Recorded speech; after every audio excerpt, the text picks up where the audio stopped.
प्रदोष के समय पर अगर मान लो कोई भिखारी से भिखारी व्यक्ति भी है जो ठेला चला रहा है, उसके पास में खाने के लिए कुछ नहीं है, फटे कपड़े पहन रहा है, उसकी जिंदगी में कुछ भी नहीं बचा और कर्जे में लदालूम हो गया, एक चावल का दाना अगर वो प्रदोष के दिन, प्रदोष काल में शाम के समय पर शंकर के शिवलिंग पर चढ़ा देता है तो 3 या 4 प्रदोष में उसका कर्जा चूकना प्रारंभ हो जाता है। प्रदोष का विधान, प्रदोष समय, प्रदोष काल।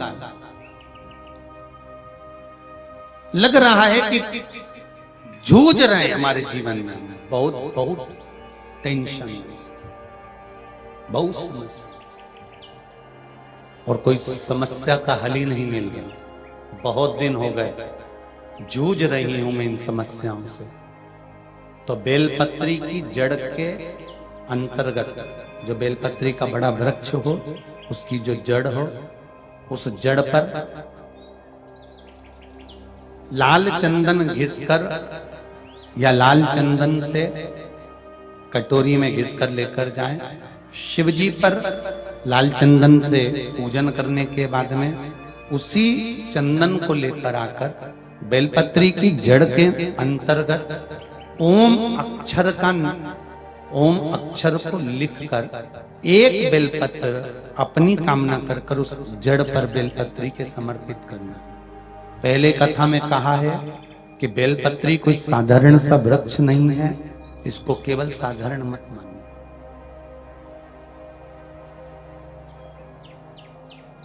ये कोई सादा सा वृक्ष नहीं है।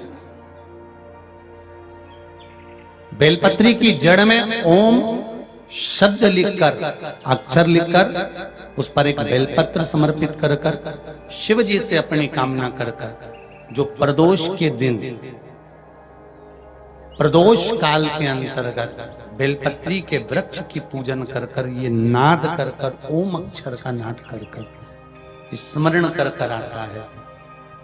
ज्यादा से ज्यादा कहेंगे तो 4 दिन, 5 दिन में या 6 दिन में मेरा देव अधिदेव महादेव, जो समस्या और टेंशन जिंदगी में चल रहा होता है उससे थोड़ा बहुत तो निजात मेरा देव अधिदेव महादेव उसी समय करना प्रारंभ कर देते।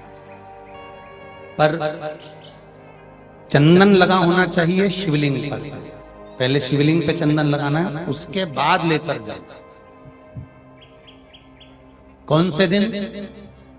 जम के बोलो जरा। प्रदोष समय, प्रदोष काल। लग रहा है कि जूझ रहे हैं हमारे जीवन में, बहुत बहुत टेंशन, बहुत समस्या। तब ओम अक्षर का नाद मूल होना चाहिए। जिस समय पर सूरज डूब रहा हो, चंद्र प्रकाशित हो रहा हो, दोनों का मेल हो रहा हो, ना तो पूरा सूरज डूबा है, ना पूरा चंद्र आया है, ना पूरा अंधेरा है, ना पूरा उजाला है, उस समय को प्रदोष काल कहा गया। उस समय को प्रदोष का समय कहा, प्रदोष काल कहा। अब कई लोग हमसे कहते हैं, गुरुजी आप हमको प्रदोष का समय बताया करो कि प्रदोष काल किसको कहते हैं, प्रदोष का समय किसको कहते हैं। अब एक बात हम आप सबसे कहना चाहते हैं, जितने लोग आस्था चैनल पर सुन रहे हैं, जितने फेसबुक यूट्यूब पर सुन रहे हैं, अगर हम समय देखकर बताएं आपको कि शाम को 6 बजे, 6:30 बजे, 6:30 पे लेकर 7:30 के बीच में ये समय है, या 5:30 से लेकर 6:30 तक का ये समय है, या हम तुमको बोल दें कि इतनी बजे ये समय प्रदोष काल का रहेगा या इतनी बजे ये समय रहेगा, तो देखिए कभी कभी ठंड का समय आता है तो दिन जल्दी ढल जाता है, कभी कभी गर्मी का समय रहता है तो दिन बहुत लेट ढलता है। इसलिए समय की गणना से मत चलो, आप तो ये अंदाजा लगा कर रखो कि दिन ढल रहा हो,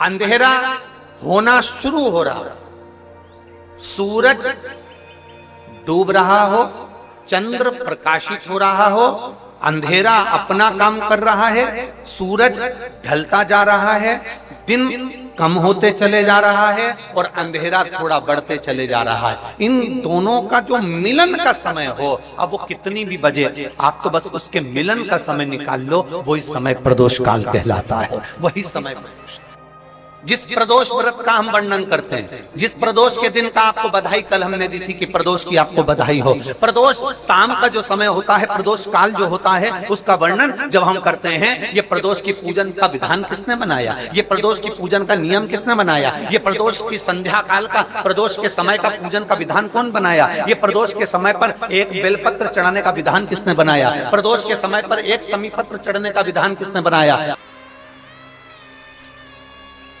इतना ये प्रदोष का वर्णन करा किसने, इतना प्रदोष की महत्वता बताई किसने, कौन करे इतना वर्णन।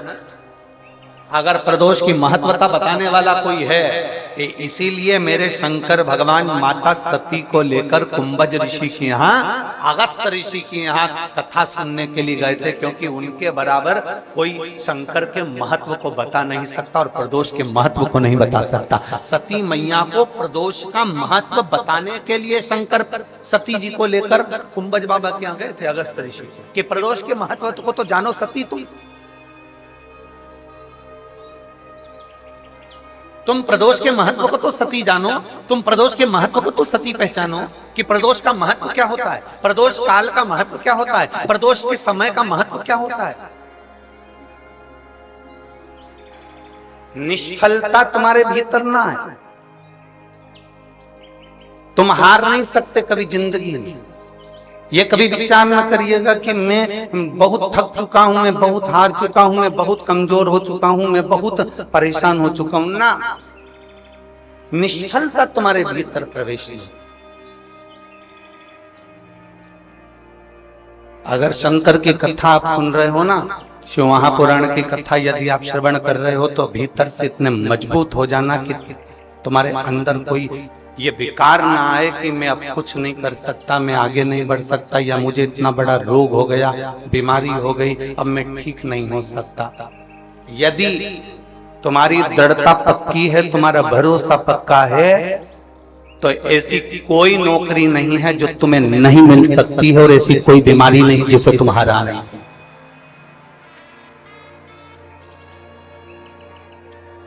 अपने लक्ष्य को पक्का कर,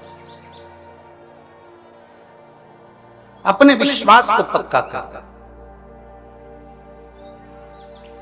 आज कोई कह रहा था कि गुरुजी ये बताइए कि भगवान शंकर के मंदिर की सीढ़ी चढ़ने का फल क्या है, मंदिर में जाने का फल क्या है, मंदिर की चौखट पर जाने का फल क्या है, मंदिर की सीढ़ियां चढ़ने का क्या फल है, शिवालय में जाने का क्या फल है। शिव महापुराण की कथा कहती है कि भगवान शंकर के शिवालय की जितनी सीढ़ियां चढ़ते हैं, जितने कदम चलकर हम भगवान शंकर की कथा तक पहुंचते हैं, जितने कदम चलकर हम भगवान के मंदिर तक पहुंचते हैं, जितने कदम चलकर हम शिवालय तक पहुंचते हैं, जितने कदम चलकर हम भगवान शंकर की पवित्र कथा तक पहुंचते हैं, शिव कथा कहती है उतने उतने मार्ग मेरा भोलेनाथ तुम्हारे लिए खोलता चले जाता है और आपको आगे निकालता चले जाता है। जैसे घर की खिड़की मजबूत होती है, घर का दरवाजा मजबूत होता है। खिड़की क्यों मजबूत रखी कि कोई अंदर प्रवेश ना करे, दरवाजा क्यों मजबूत रखा कि कोई अंदर प्रवेश ना। खिड़की मजबूत रखी जिससे कोई अंदर प्रवेश ना करे, दरवाजा मजबूत रखा जिससे कोई अंदर प्रवेश ना करे। उसी तरह शिव महापुराण की कथा कहती है, कथा सुन सुनकर अपने मन और दिल को भी इतना मजबूत कर लो कि शंकर की निंदा तुम्हारे कानों में प्रवेश ना।